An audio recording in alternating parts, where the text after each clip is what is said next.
as relações com a Venezuela ainda não serem rompidas de fato, Macalossi. Muito bem. De qualquer modo, é uma sinalização. É uma sinalização tácita de reconhecimento, ainda que não escancarada. A diplomacia vive de atos simbólicos. Nós estamos falando aqui de uma genuflexão moral a que o governo brasileiro está se submetendo, tendo sido mal sucedido, primeiro em validar na prática aquilo que havia sido acordado em Barbados, quando se exigiu que a Venezuela realizasse uma eleição transparente e verdadeiramente democrática. Esta eleição não ocorreu.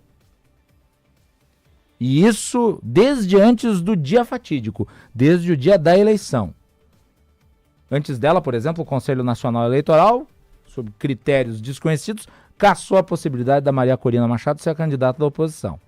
Não há equivalência de espaço em órgãos de comunicação.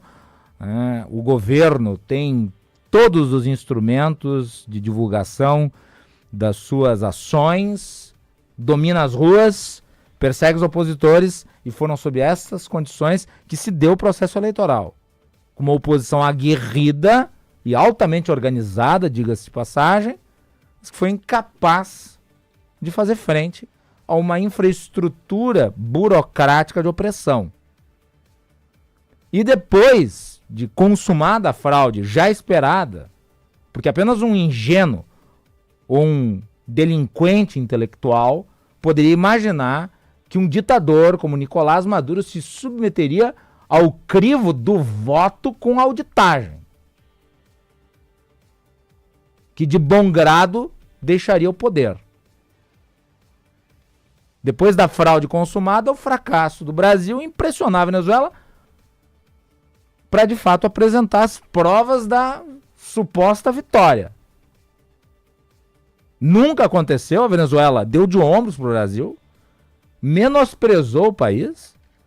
O presidente Lula foi humilhado junto com o seu assessor especial, o Celso Amorim, que estava na Venezuela durante o período da eleição. O Brasil, de forma impotente, ficou gritando em relação às chamadas atas eleitorais. Em determinado momento, se fez uma falsa equivalência entre a oposição venezuelana e a ditadura. Celso Amorim chegou a dizer que nem a ditadura havia provado que venceu, nem a oposição havia provado que venceu, como se fosse atribuição da oposição e não do Conselho Nacional Eleitoral, que deveria ser um órgão isento. E daí o discurso foi, obviamente, perdendo objetividade na medida em que o tempo passou.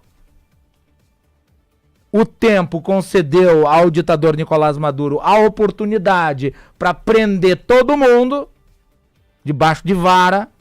Mais de 2.000 pessoas foram presas. O candidato oposicionista teve de se evadir do país. Foi para a Espanha. E pela força das armas se consolidou o Nicolás Maduro usurpando o poder. E a fraqueza do governo brasileiro é tamanha, tal, que depois disso tudo, começou aos poucos, paulatinamente, a anuir. O Lula chegou a dizer, o que está acontecendo na Venezuela, na verdade, é um problema dos venezuelanos. Quer dizer, está renunciando, inclusive, ao papel do Brasil na região de ser um exemplo, de ser o referencial democrático. Porque é o líder regional. Mas nessa ópera bufa que nós vimos ao longo desses últimos meses, nos apequenamos, perdemos relevância, de tal sorte que a Venezuela ignorou o Brasil e se fiou no apoio da China e da Rússia, que são, respectivamente,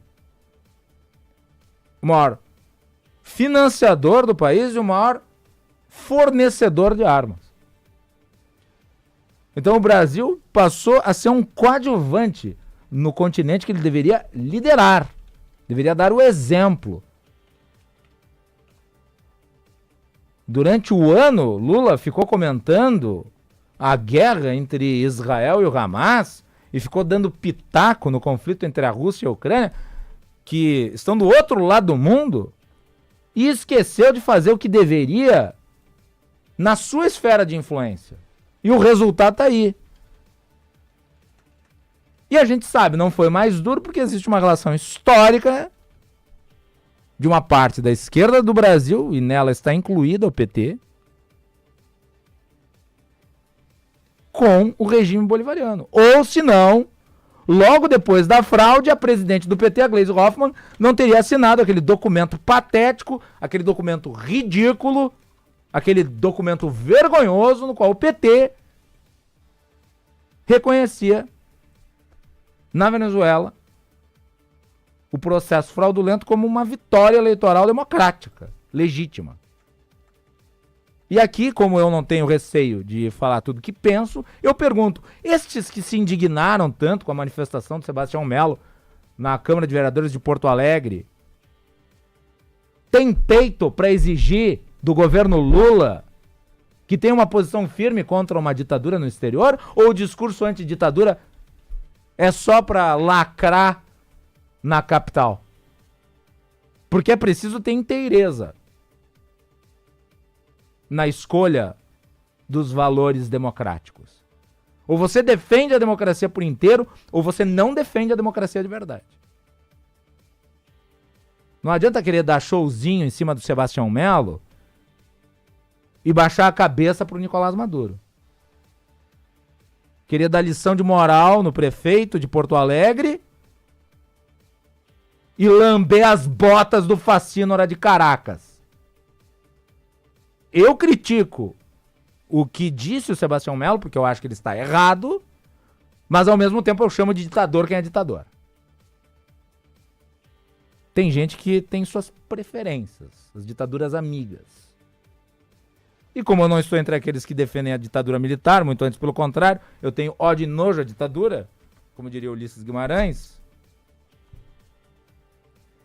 eu condeno os que defendem a quartelada aqui, condeno aqueles que acham que o discurso pró-ditadura está dentro da normalidade democrática e condeno quem comete uma fraude eleitoral e persegue a oposição no exterior. Nem todo mundo tem essa coerência. 17 e 16.